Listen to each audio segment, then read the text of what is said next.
and welcome to New Mexico Rising. My name is Dan. You know, each and every week I try to bring you people and things from across the country to talk about and do right here in New Mexico. On this week's show, let's get out of town. Okay, I know a lot of you are in town for the Balloon Fiesta, but I got another travel opportunity. San Antonio, Texas. Some cool stuff's going on, and I got to talk to the people out there to taste San Antonio. Come on, if you're vacationing for Balloon Fiesta, maybe you want to go out to San Antonio. Or if you're in town from San Antonio, here's some cool stuff that's going on in your town. We'll talk about it all right here on that show we like to call New Mexico Rising.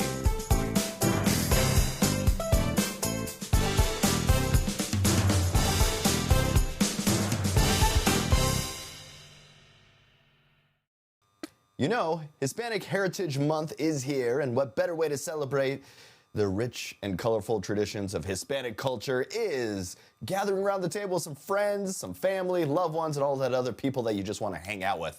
Although there will be festive parades and parties too, the food, that's the most important thing that brings every single person together. And drawing from her Mexican heritage, chef, TV host, New York Times bestselling cookbook author, and multiple James Beard Award-winning winner, Pati Jinich, is joining us to share us a few of her favorite recipes. Welcome to the show, Pati. How are you?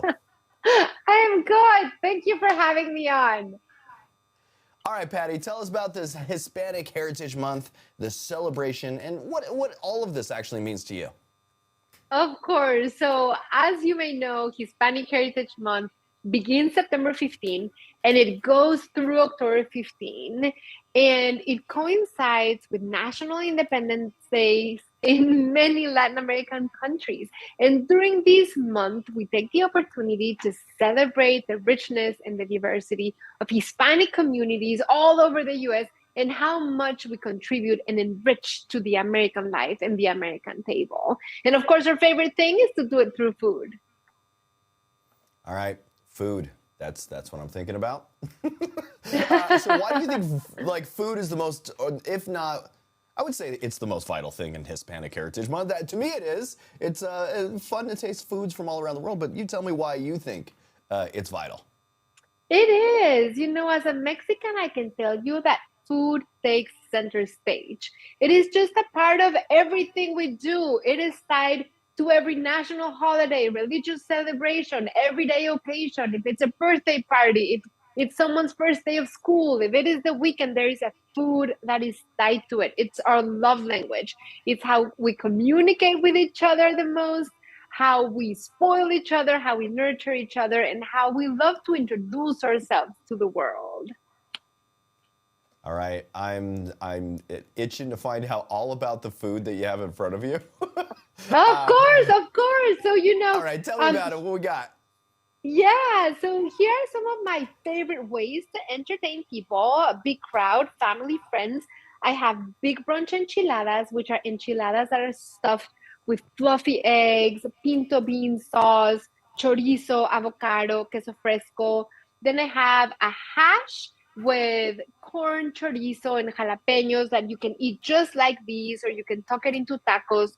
I have chilaquiles, I have poblano and bacon scramble, and all of these foods are foods that are versatile, accommodating, accessible, that you can eat any time of day, morning for breakfast, brunch, lunch, dinner. They're just easy. You can dress up, dress them down. And if you notice, one common denominator, aside from being gorgeous and so delicious, is that they all use eggs.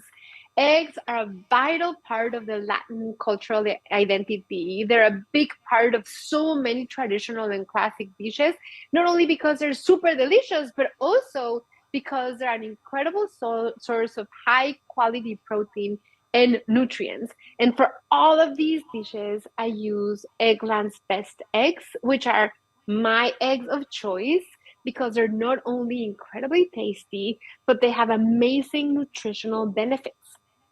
They're they have 6 times more vitamin D, 10 times more vitamin E. They have 25% less saturated fat.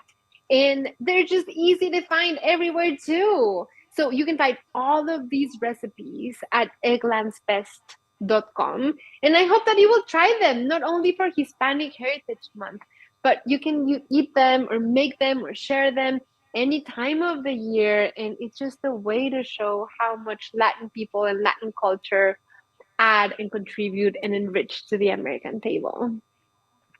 All right, Patty. Wasn't there an old theme song for the egg? It was like, egg, glorious egg. Is that something? Do you remember that? But I think I my don't. producer. You're teaching me something new. But I do happen to think that eggs are glorious and wonderful, and I eat eggs every day. So I love I that. thought that's what it was. Is my producer? I'm waiting for him to chime in from the other room, see if that's true or not, if he remembers. But nope, not hearing anything.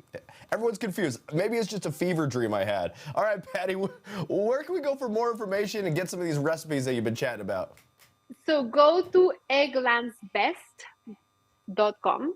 You will find these recipes and many more recipes, step-by-step instructions, and recipe images so that you can see how these foods look like, and then you can take it from there. And if you want to share on social, you make any of these or any others, and you want to share the love for Latin food, go to Instagram and tag Eggland's Best. We'd love to see what you're making. Sounds great. And everyone at home, let's sing it along. Egg, glorious egg. Egg, glorious egg. My producer is singing in the other room now. All right, there you go. Patty, Thank you. Thanks for joining me this morning. We'll chat with you soon. You know, everyone loves the convenience of an Amazon delivery, but it's easy to overlook the substantial community investment they signify and the local jobs they create.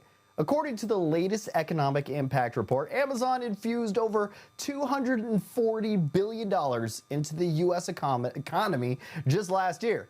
And here to shed some light on Amazon's extensive impact on our very own community is Holly Sullivan, Vice President of the Worldwide Economic Development at Amazon. Welcome to the show, Holly. How are you? I'm wonderful. Thanks for having me. All right, so let's get right to it. Give us an idea of Amazon's impact on the national economy. I know I kind of gave numbers, but what does that actually mean? Yeah, absolutely. So these are their findings from our 2023 Economic Impact Report. So last year, in 2022, Amazon invested more than $240 billion in the U.S., including infrastructure and employee compensation. Since 2010, our investments have resulted in more than $880 billion contributed to the U.S. GDP. So what about our area? What is that, like Amazon's investments in like New Mexico, Albuquerque, our state kind of look like? Absolutely. So in the last 12 years, we've invested $1.1 billion across New Mexico, and we currently employ over 3,500 full and part-time employees.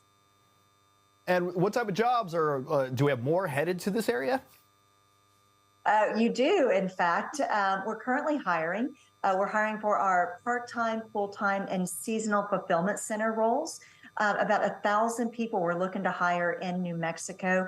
And these roles include things like our transportation roles, our stowing and our storing, and our packing within our fulfillment centers. Anything coming up for the holiday season? Like get some extra cash before then? That's absolutely correct. So come on in and look for a job. And let me also add that with this seasonal hiring, those could turn into full-time jobs. And we love it when people start their careers at Amazon. Our current average pay for our hourly associates is $20.50. And for our full-time employees, we offer full benefits, including parental leave, up to 20 weeks, and 401k matching. So why is Amazon hiring for some of those roles? We are always looking at how we can deliver our products more efficiently and effectively to our customers. So as people are looking at the shopping season and the shopping days ahead, we want to make sure we're hiring great people to join our family. All right, since I have one of Amazon's big dogs on my show right now, let's talk about it. What type of investments in our area are going to be happening in the future? Well, I can't give away the secret sauce, but what I can tell you is that we're always looking at where can we continue to invest? Where can we hire the talent? Where can we find the available land? And where can we have those good relationships with our state and our community partners? And let me just talk to you a little bit about being a good neighbor and how those community partnerships are important to us, we have a national program called Amazon Future Engineer. And that's where we invest in the future of our young people, our elementary, our middle, and our high school students. In New Mexico, we've already partnered with 40 schools for this STEM education for more than 6,000 students already participating in our program. Holly, don't worry. I know your bosses aren't watching my show, so you can spill the tea a little bit. I wish I could, but my lips are sealed on that. All right. But we are excited to hire the 1,000 people for those full part-time and seasonal roles. All right. So can I put your name on my resume at least? Absolutely. All right, Holly, thank you for all that. Where can we go for more information? How do we sign up? And how can we get New Mexicans some of these cool jobs that you guys have up? Please come check us out on aboutamazon.com. Holly, thanks for joining me this morning. Thank you. Have a great day. I had this whole intro written, but I'm almost tempted to come in and just be honest. It's like everyone's struggling with like mental health. Some of us are struggling with depression more than others. And I guess that's probably why I wanted to bring this person onto the show, because that is something that is usually stigmatized, not really talked about. And honestly, I'm a person that is also affected with a lot of mental health, a lot of depression, a lot of anxiety. I am seeing a specialist for the stuff that I'm going through. But for those of you out there that are like afraid to talk to someone or think about it, I brought in an expert to kind of get to the nitty gritty and maybe some of the basics to kind of like open that door to like talk about clinical depression, anxiety, and all that other good stuff. So welcome to the show, Cami. How are you? I'm sorry to get right to the direct. I don't know. I think I felt a little more personal about this one when it popped up. I was like, do you know, I've actually been going through a lot of stuff, and I think talking to somebody and getting to this is something that we all need to do maybe a little bit and feel a little more welcome to do so. So, Cami, welcome to the show. Thank you. Thank you. Thanks for having me. All right. Can you tell us about the signs and symptoms of like clinical depression and how common is it? Yes, I actually want to piggyback on what you said before I get into it and let your listeners know that depression is very common. It's very much common, and because it is stigmatized, it's very much underreported. And honestly, everyone under the sound of my voice either knows someone or they themselves have been depressed.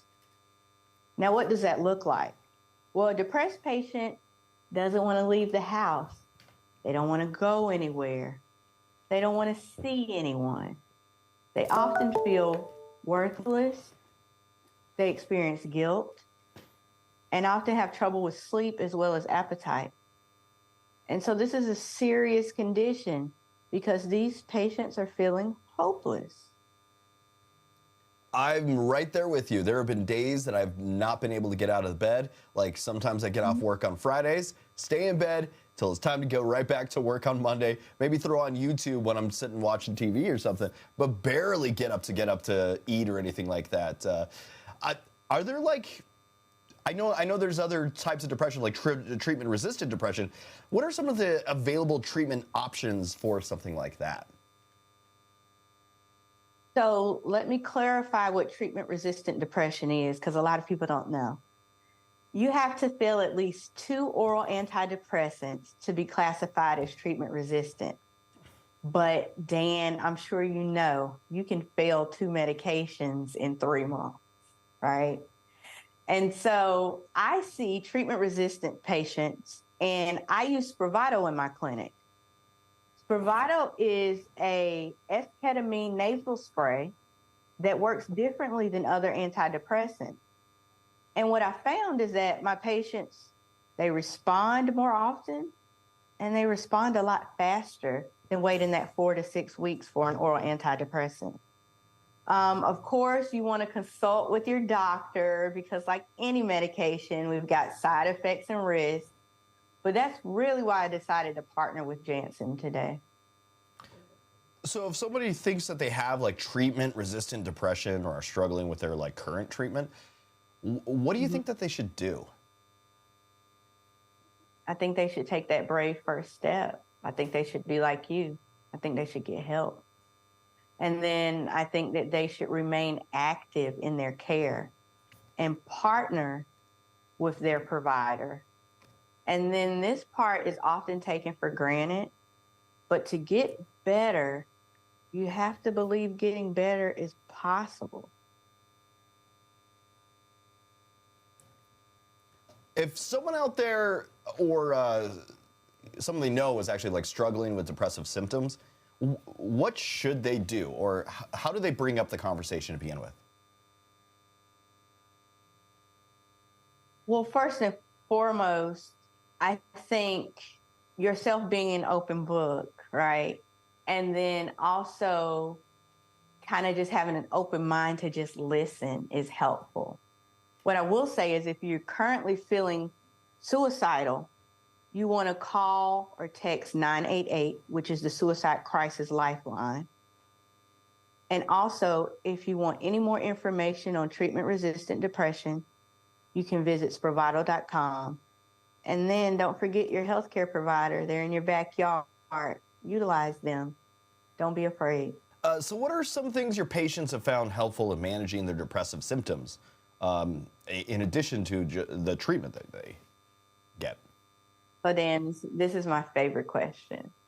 So the first thing I would say is to try to maintain a positive mindset, which is easier said than done, right? How can you be depressed but positive, right?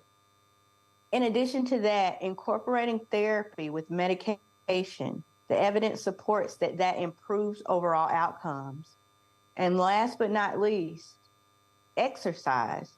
Exercise actually boosts the body's natural antidepressants. And I think a lot of times we don't utilize that. Cami Harris, thanks for joining me this morning. Where can we go for more information, and what other places that we get resources if someone is seeking help? Absolutely. Like I said, if you're suicidal, 988. If you want to know more about treatment-resistant depression, Spravato.com. I want to let you know that, yes, depression is real. Yes, it's not your fault, and you can get better. Thank you very much, Cami Harris, for joining me this morning.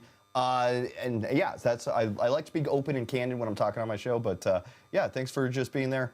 Depression is something that I have struggled with in the past, or has gotten a lot better with, but I want to thank you for joining me and being so candid and open, maybe helping somebody else out there in New Mexico. Thanks, Cami. Thank you, Dan. This year, National First Responders Day falls on Saturday, October 28th, but just 24 hours of recognition doesn't seem like enough for some of these neighborhood heroes we have. So serving our communities all year long, first responders deserve our gratitude for more than just one day a year. You know, Fire Department Chronicles social media personality Jason Patton is one of those community servants, a career firefighter and paramedic in Riviera Beach, Florida. He's also a dedicated mental health advocate and is joining us live from Jupiter, Florida, to talk about the challenges today's first responders are facing and how one retailer is kind of stepping in to kind of help and support them. Welcome to the show, Jason. How are you, bud? I'm doing great. You got me fired up with the way you just said live. That was beautiful, man. Well, thanks, man. I know I'm stumbling a little bit, but hey, I'm kind of excited about this. We got to celebrate these first responders that help us out, put their lives on the line pretty much the day they wake up, they stay in these houses for multiple days on end, and they find themselves like not knowing if they're going to be able to come back to this house or even see the families that are living away from them. That's really tough. Let's get right to it. Can you tell us how first responders are being celebrated and honored this month? Absolutely. Well, obviously, I can't thank you enough for having me on here. And we're being celebrated through incredible words like you just said, which we can't thank you enough for saying stuff like that. And obviously, Lowe's has done an amazing job stepping up to the plate. They're celebrating us through Lowe's stores nationwide, through exclusive savings, interactivations, and appreciation events to say thank you to those that serve the communities every day. And obviously, we signed up for the love of the job, but we really, really appreciate things like this. So what are some of the benefits for first responders? So right now, first responders can sign up online for a digital coupon book with up to $1,500 in savings. It can be used between October 1st and October 30th. And I myself will be using every cent of that because I'm remodeling my bathroom and my kitchen at the same time. Yeah, I would use that too. You know, I'm at Lowe's almost every single week, honestly. I think most of my paycheck goes to Lowe's trying to fix up this place. But Yeah. October is Fire Safety Month. What advice do you have for like folks at home to make sure that they're like fire safe, at least for this month too? Oh, yeah.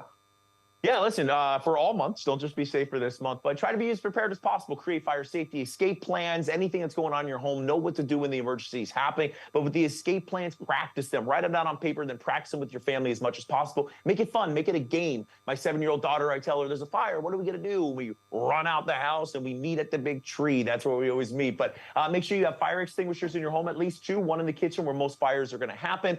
You're going to need smoke detectors all throughout your house, but at least 1 on each floor. Make sure that you're changing the smoke detectors and the carbon monoxide detector batteries every 6 months. And then close your doors before you go to sleep. Close for your doors is a huge thing. Most people that pass away during fires, they pass away because of smoke inhalation. So make sure you protect yourself. But a lot of people don't know where to go or where to find the proper information. So Lowe's is taking care of that. On October 14th, which is a Saturday, visit your local Lowe's. They'll have local fire departments and First Alert putting on live fire safety demonstrations. They'll have a DIY build your own fire truck toy for kids. I'll be taking my daughters. No, I'm not gonna do that. And also on October 21st, the first 100 first responders that show up to their local Lowe's will get a free pair of cobalt safety glasses to keep their eyes as protected as possible. All right. Well, first responders are like essential workers that help save lives every single day. What are some of the challenges that first responders are facing today? So unfortunately, just because of things that have happened in the last couple of years, we're seeing some of the lowest retention and recruitment rates that we've seen in the history of our industries. And the people that are having to work those shifts are now working 2 or 3 times the amount of shifts that they would normally work. So we're seeing a rise in mental health and substance use issues because of that. We would encourage them, reach out to 988 if you need anything, talk to your fellow brother or sister if you need help. But for those that are thinking about getting in, I promise you, this is the greatest job in the world. I've done this 17 years. Every first responder across the world will tell you that this is the best job. All right. And your Facebook and Instagram are always highlighting the first responder community. How are you using your platform to kind of try to spread positivity? And how can our New Mexico Rising viewers help you? Yeah, so watch the videos, enjoy yourself, laugh a little bit. I started making the videos to kind of spread some fun insights on what it's like to be a firefighter or a paramedic, but then it quickly folded into an educational piece. And I found that teaching people, whether it's CPR or fire safety tips, if you sprinkle some humor in there, removes a lot of the tension, a lot of the pressure when it comes to helping people during emergencies. So watch the videos, enjoy yourself. And if you don't know what to do in an emergency, there's a really easy number to call, 911. And New Mexico, we usually get a lot of fires, like forest fires, that kind of take over and consume homes in the area. How are some of the best ways to prepare for a potential like natural disaster or something like that in general? So natural disasters in general, it just depends on what you're going with. With wildfires themselves, you want to be as careful as possible. Remember, depending on the size of the wildfire, some of those have moved at a mile a second. So if you don't know what to do, if you're not sure how fast that's moving, get out of your home, evacuate when you're told to by people like yourself. But when it comes to emergencies like tornadoes or hurricanes, try to be as prepared as possible. Candles, flashlights, batteries, and if you don't know what to do, visit Lowe's. They kind of have people that'll tell you how to prepare as best as possible. And honestly, I'm the worst person to go to for information on that kind of thing. So, all right, my friend. It's all about admitting, you know? Yeah, hey, I'm direct. If any natural disaster is going down, don't listen to this guy right here. Don't listen to me at all. All right. Jason, where can we go for more information about any of this, my friend? Absolutely. So that first responder digital coupon book or any kind of fire safety tips for homeowners, go to lowes.com/first responders. Jason Benton, thanks for joining me this morning. Thank you, sir. You know, if you're planning on a fall getaway, you got to set your sights on San Antonio for something they call the Tasting Texas Wine and Food Festival. Yeah, sounds already amazing, right? So today we're joined by David Gonzalez from Visit San Antonio and Suzanne Taranto Etheridge of Culinaria. They're here to kind of give us the inside scoop on that festival and other exciting activities to catch while you're kind of in the city. Thanks for being part of the show, you two. Thank you. Good morning. All right, I'm sort of a foodie, but you got to tell me what, if I'm going to go out to the Tasting Texas Wine and Food Festival, what should I expect when I'm out there? Well, listen, you've already committed, so you're practically on your way. And we can't wait to host you. It's the last weekend of October, and that is October 26th through the 29th. And it is the most amazing food and wine festival on the planet. Hundreds of chefs, thousands of wine varietals, beer, different kinds of spirits. We have very spirited dinners. We have all kinds of really great things. But a couple of really amazing events that we host are Southern Hospitality. We are in Texas, y'all. And then Saturday and Sunday, the festival really moves in downtown San Antonio, which is the most amazing area of town, in particular if you're celebrating and with a glass of wine in your hand. We're also a part of the Day of the Dead celebration, which means this entire city turns into the biggest party. And if you've never been, we invite everyone to come. And really celebrate that weekend with us. It's a very inclusive, amazing weekend for not only foodies, but travel and tourism, as well as the locals. And so it's just a really great time to celebrate the confluence of culture in San Antonio. And Culinaria and Visit San Antonio, we really celebrate that through food as well. So everyone's invited to come. So why is San Antonio hailed as the culinary capital of Texas? Well, I think for most of us, it's pretty obvious, right? We're the birthplace of Tex-Mex cuisine. We have one of the 3 Culinary Institute of America campuses in the country, and so much great food here. Every single corner you go to, from breakfast tacos to fusion food, so many great restaurants. Since the pandemic started, we've had more than 100 locally owned, chef-driven restaurants that have opened, unlike any other city in the country. So you really have to come to San Antonio and enjoy the best that there is to do in food and beverage across the country. All right.